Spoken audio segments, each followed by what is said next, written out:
Oi, sou eu de novo. O que estava ruim ficou ainda pior. Nos últimos dias veio à tona um dos maiores escândalos envolvendo aposentados e pensionistas do INSS. O rombo, segundo levantamentos, ultrapassa a casa de 6 bilhões de reais. 4 milhões de idosos roubados e a maioria das vítimas do Norte e Nordeste. Mas isso todo mundo já sabe. O que eles não te contaram é que o escândalo atual era de 6 bilhões. Hoje, com um novo relatório da CGU, mostrou que só em 2023, 35 mil reclamaram de fraude e o valor movimentado, 90 bilhões. 90 bilhões. Nós estamos diante do maior escândalo de corrupção da história do nosso país.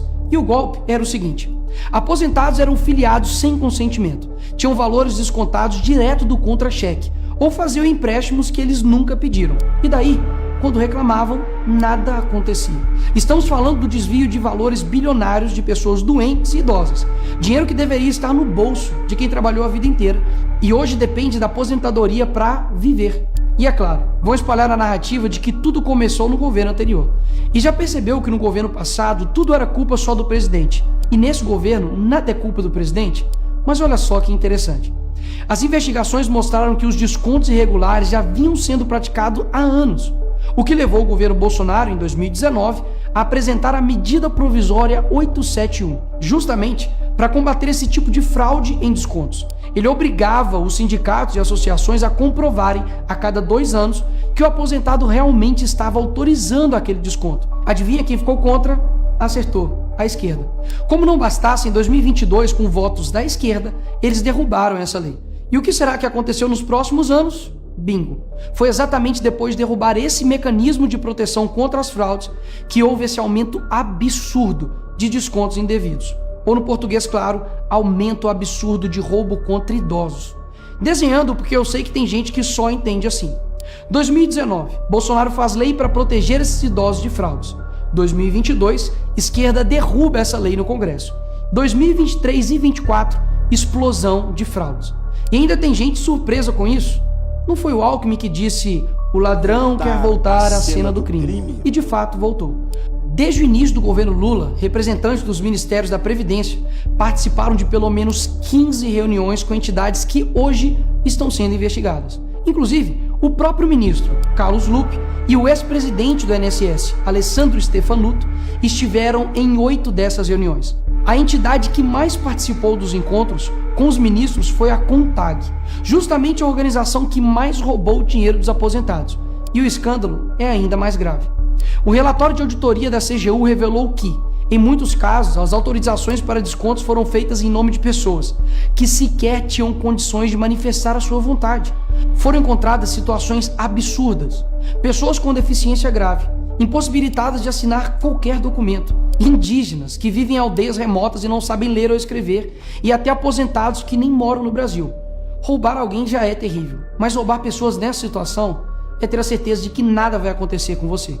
Não é à toa que o relatório do próprio INSS mostra que o governo tinha ciência e sabia como barrar os descontos desde 2023. O Tribunal de Contas da União também sabia da denúncia desde 2023.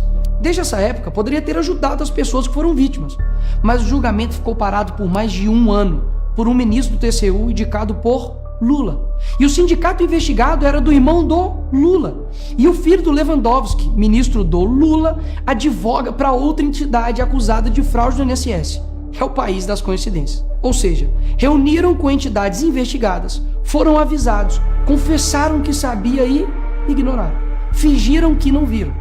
Agora, com a pressão do escândalo, o governo Lula trocou o ministro e só. Nenhuma consequência para ele. Engraçado, né? Se o pobre erra o CEP no cadastro, é fraude. Mas se o sistema desvia bilhões, é só trocar o responsável. O mesmo responsável que em 2011 também foi trocado pela Dilma por corrupção no seu ministério. Isso mesmo. Lula escolheu Carlos Lupe, um cara com histórico de corrupção para cuidar do dinheiro de idosos e doentes. E depois de 14 anos ele volta e cai de novo da mesma forma. Tudo isso está acontecendo e sabe qual é a solução do governo? O INSS usará o dinheiro do povo e devolverá o dinheiro aos aposentados e pensionistas. Traduzindo, as vítimas vão ressarcir o prejuízo das vítimas. E os criminosos, Nicolas, seguirão livres, sem punições. Que bela democracia. Eles roubam e quando a gente descobre, eles mandam a conta para o povo brasileiro pagar. Assim fica fácil roubar. É o crime perfeito. Tá, Nicolas, mas o que vocês estão fazendo contra isso? Eu e a oposição apresentamos um projeto de lei para proibir definitivamente esse tipo de desconto automático no INSS. E mais, preciso da sua ajuda para poder pedir para instalar a CPI dos roubos dos aposentados. E será lá nessa comissão que vamos investigar mais a fundo e poder colocar na cadeia quem foi responsável por isso. E aí sim, fazer com que eles devolvam esse dinheiro, não que você pague essa conta. Vá até a rede social do Hugo Mota e Davi Alcolumbre e peça para que essa comissão seja instalada. E por fim, vá urgente ao seu banco ou veja o extrato na sua conta pelo celular e veja se há algum desconto indevido. Só assim você saberá que está sendo roubado ou não e peça o cancelamento imediato desse roubo. E sim, o tempo passa rápido. Eu sei que muitos não pensam no futuro, mas um dia ele chegará.